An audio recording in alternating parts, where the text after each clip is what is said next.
Good morning and thank you for joining us today for this Solve It session webinar.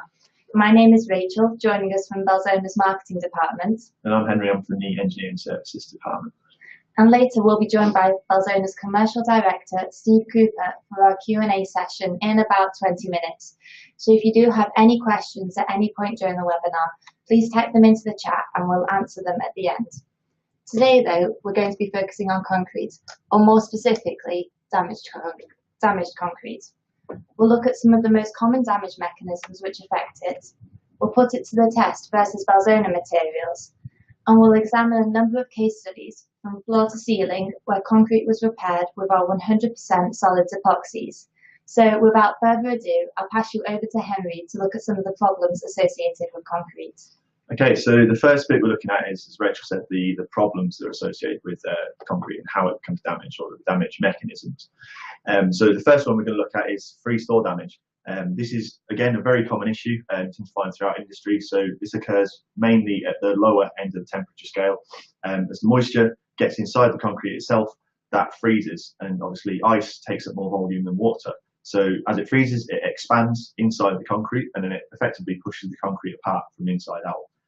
In most cases, this causes the damage you can see in the pictures. So the concrete can no longer hold itself together, it cracks internally, and then you get spalling of the concrete as it falls away from itself. So damage to clarifiers, steps, overhead areas, it's all the same, it's all due to moisture damage. Following on from the moisture theme, concrete requires moisture in order for it to retain a full cure. There's a very set mixing ratios for concrete to get a good mix with a good mechanical strength after it's cured. Now, the strength of the concrete is entirely dependent on this moisture content. If we have too much, you tend to find that the concrete may stay wet for a considerably longer amount of time. Or if you have too little, it may evaporate too quickly for the concrete to attain its full mechanical properties. And now this is the point where you tend to get shrinkage in the concrete. So you've got rapid evaporation, and again, the concrete tries to fill in those gaps, and as it does, it shrinks. And as it shrinks, it pulls itself apart, much like in the freeze-thaw damage. You get internal stresses which cracks the concrete and causes it to fall apart and break away. Because of this, you lose some of the mechanical strength of the concrete, meaning that, again, it can't withstand the sort of industrial environments that it's normally placed into. Again, sticking with the moisture theme, so carbonation is a massive problem throughout industry. So it affects pretty much all types of concrete, regardless of where it is, but it's the most damaging on reinforced concrete. So what we mean by reinforced concrete is any concrete which has a structural rebar or steel going through the centre of it to give it that extra structural capability. This is caused mainly by moisture and CO2 absorbing through the pores of the concrete and getting down to the rebar.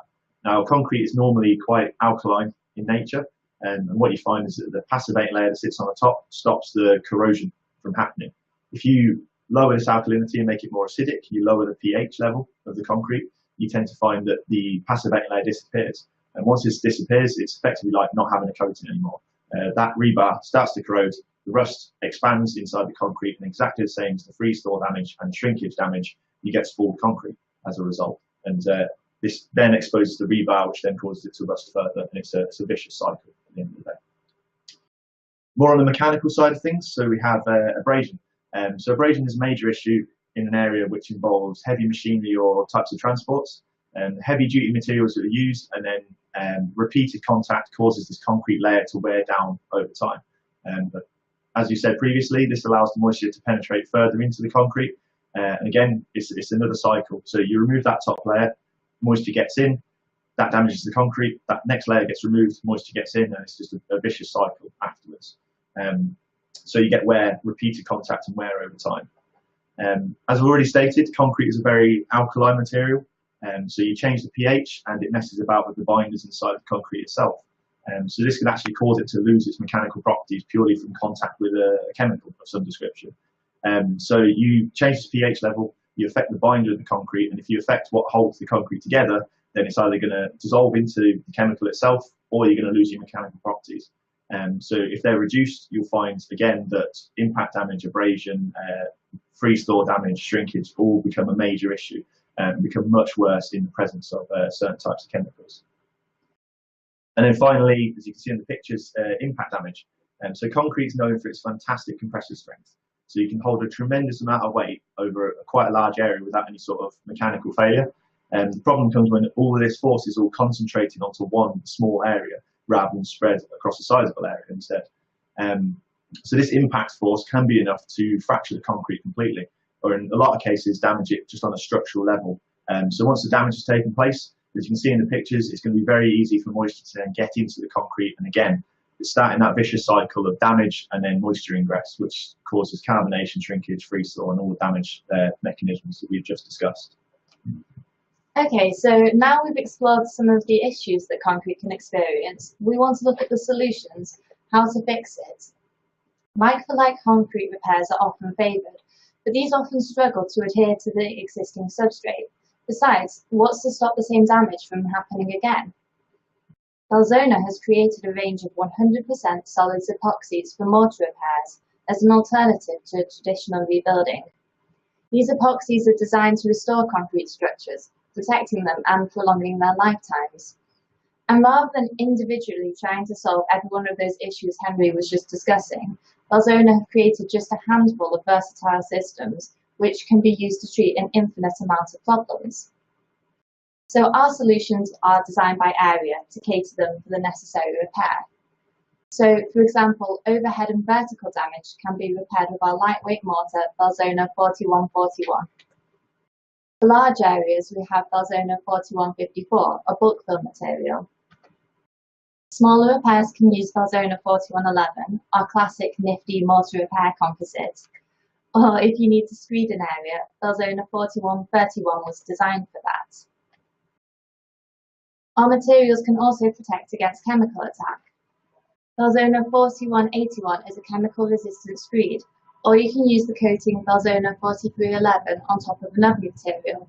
However, I am aware that these might just be a bunch of numbers to you, so rather than just telling you about our products, we decided to put them to the test versus like-for-like repairs, so you can see how they perform in a video. Just as a warning though, before we play the video, the volume is automatically very loud, so please turn down your volume now, and then remember to turn it up again when the video finishes.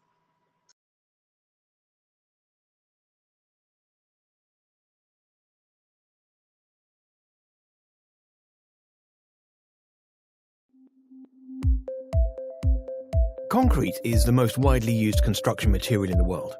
As a consequence, concrete damage and deterioration are perhaps the biggest problems encountered by buildings and structures. From floors and steps to walls and roofs, the effects of damage are clear to see across multiple areas. But is more concrete really the answer? As an alternative to like-for-like repairs, Belzona offers a variety of polymeric mortar repair and protection solutions.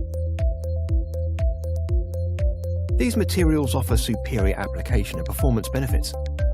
In this video, we put some of these to the test. For vertical or overhead applications, concrete is impossible to apply and cure without the use of formers and shuttering. Instead, Belzona's materials can repair the damaged area with minimal support and fully cure without any shuttering. For example, this high-build concrete repair material will not sag, even when applied thickly on vertical or overhead surfaces. The lasting quality of Belzona is better too. All of Belzona's mortar repair systems demonstrate excellent levels of adhesion, even on vertical and overhead surfaces. In fact, Belzona adheres so well that it's stronger than the cohesive strength of concrete. Lightweight properties also make Belzona superior to like-for-like concrete repairs. When fully cured, Belzona's low-density polymeric system weighs significantly less than the equivalent volume of concrete. Lighter materials make applications easier and quicker. Even light pedestrian traffic can result in deterioration over time, yet concrete areas featuring heavy-duty vehicles can be prone to higher levels of wear. Belzona can prevent this problem from reoccurring with rebuild materials that provide long-term resistance to both abrasion and impact. Loading bays and storage areas make excellent examples where these solutions have proved beneficial. Whether exposed to the environment or aggressive chemical contact, Belzona's concrete repair composites are non-porous and do not absorb water or chemicals. This makes them ideally suited to areas subject to chemical attack. In fact, Belzona's range of mortar repair materials and coatings are capable of resisting some of the strongest acids and alkalis used across industries, even at high temperatures. For each application area and service environment, Belzona offers a superior solution to repairing and protecting damaged concrete. And as demonstrated, you can be guaranteed that these benefits will come as standard. Visit belzona.com for more information.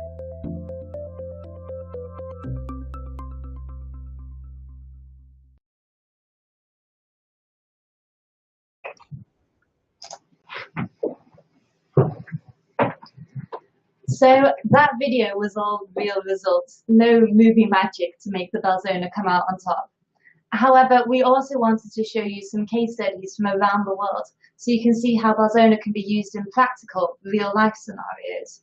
So Belzona has a fantastic library of case studies, all available to the public at khia.belzona.com. An independent online case study library, indussolutions.com, actually found us to be the 4th largest provider of case studies in the world, sandwiched between Microsoft and GE. And that is how dedicated Belzona is to sharing information about our applications. So if you're interested in finding out some information, some Belzona case studies, it's a really easy to use website. Just type in some keywords and a number of similar applications will pop up. So this takes us back to the poll at the beginning of the webinar. So we asked you how many case studies you think Belzona has on concrete repairs, and the majority of you voted for 102. But in fact, I can announce that we have 508 case studies all about concrete available on that website, khia.belzona.com. So although we don't have time to talk about all 508 of them, right now we're going to focus on 4, which we think really highlight some of the features we just put to the test in that video.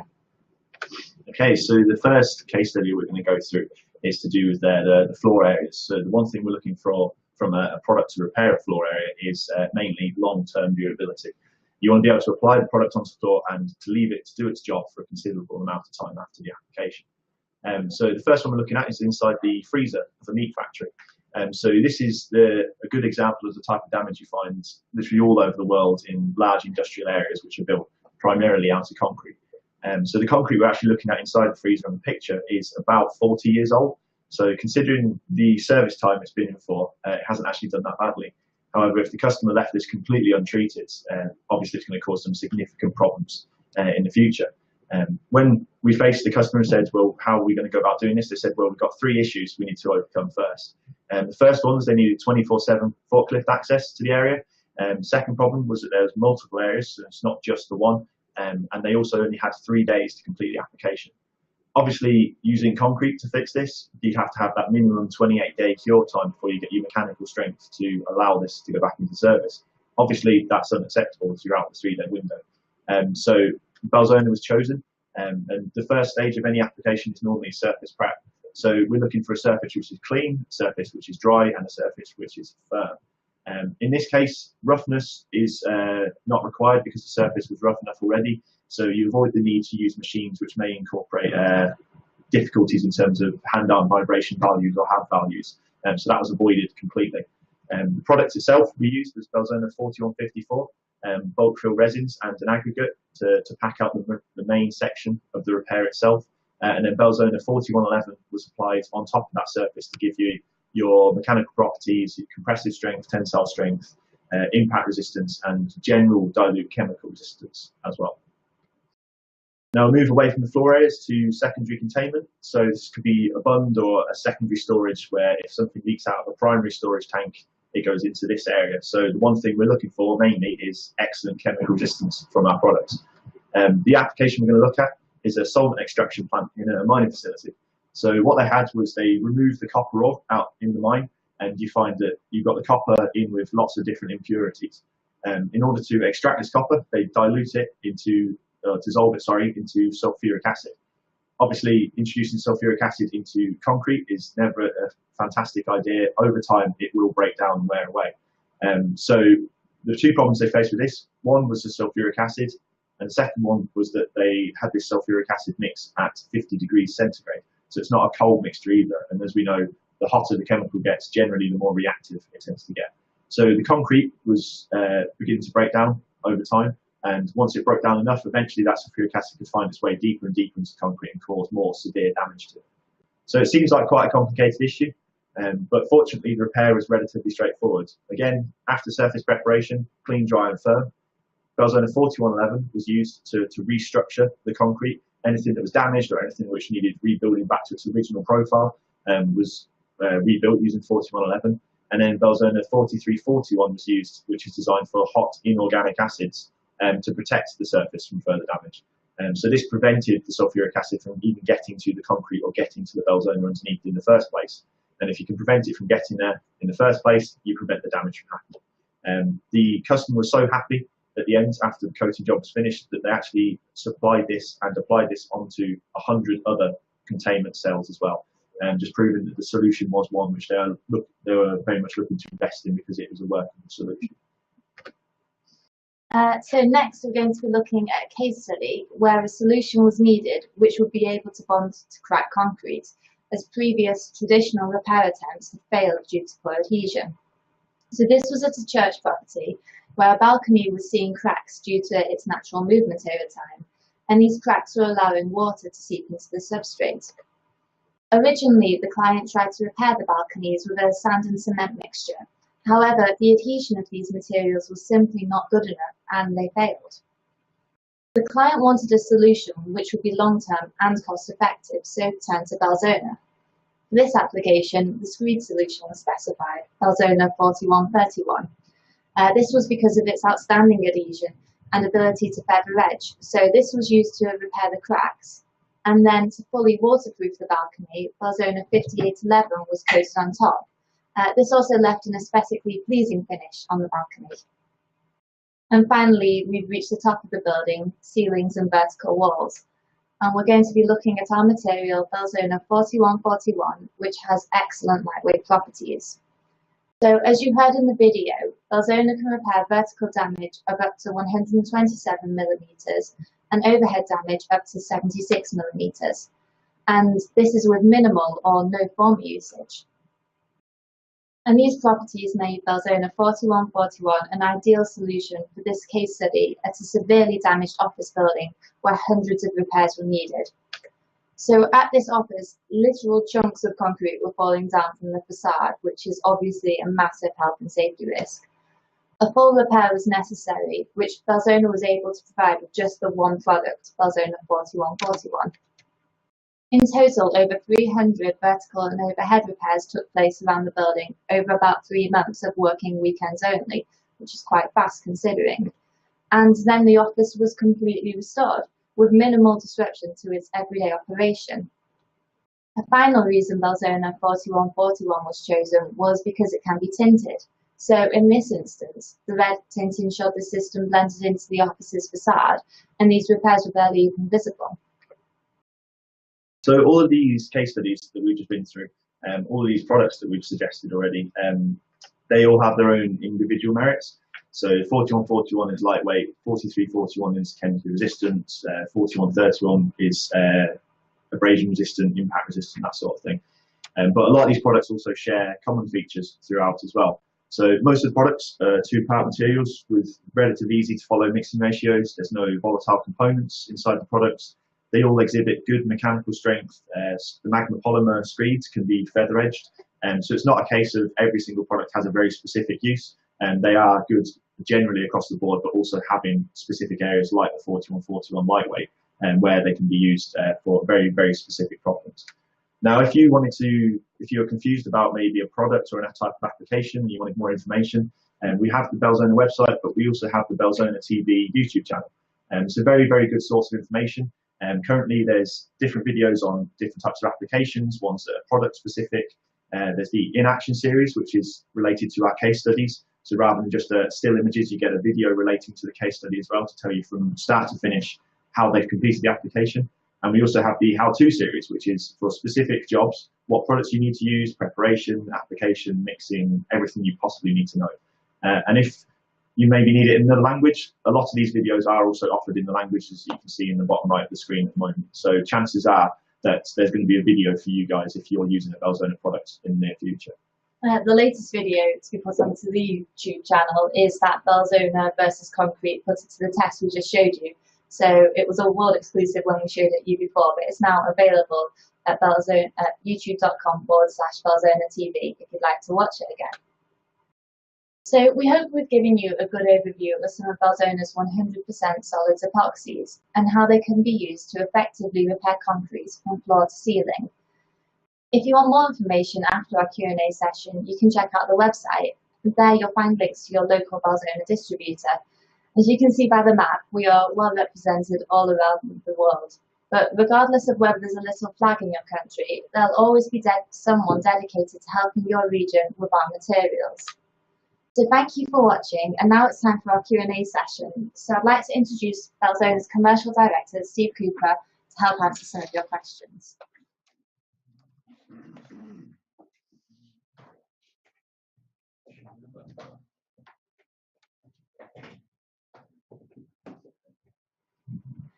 Okay, so the first question we have today is, what was the preparation utilised for the cell repairs, which looked to be a result of rebar corrosion? For the seal repairs for the 4141 repairs. So preparation-wise is just removing anything loose from the surface, and when you had the corrosion on the rebar itself, normally we'd go behind the rebar to make sure we get all the corrosion, the loose rust off of the rebar itself. And then that means that when we put the conditioner and the actual product, Belzona 4141, on the surface, it kind of seals the entire rebar rather than just that front edge. So it prevents that section from corroding again because it's then surrounded. So if the surface isn't roughened already, we'd roughen it initially, but it's making sure that it's all clean and firm and there's no remaining corrosion on the rebar itself. I hope that answered your question. Are there any other questions? How quickly can all of the products be applied and back in use? Depends on the product, really. Well, yeah, each product has a different cure time. Obviously, temperature affects that as well, and also the service it's going into, whether it's regular use, whether it's chemical contact. What we always recommend is that everybody uses the instructions for use leaflet when using the product, and it's got a detailed list on there of cure times and back in service times for each product. Okay. So, if there's any other questions, if you could type them into the chat now. Otherwise, we'll wrap up this Solve It session webinar. Just wait a minute to see if anyone's typing now. Do you agree with that? Yeah, I'd agree with Rama's suggestion. So yeah, because they cure via an exotherm. So if you have a thicker section of product, then it generates more of an exotherm. And the more heat you have, the quicker the cure goes. So yeah, if you apply it in a thicker section, generally it does cure quicker. But we do, for some products, specify, like the coatings, they have to be a certain thickness in order to perform correctly. So for the magma polymer, like the 4131 or 4141, they can be applied normally at different thicknesses. So yeah, in that case, they would go faster if they were applied in a thicker section.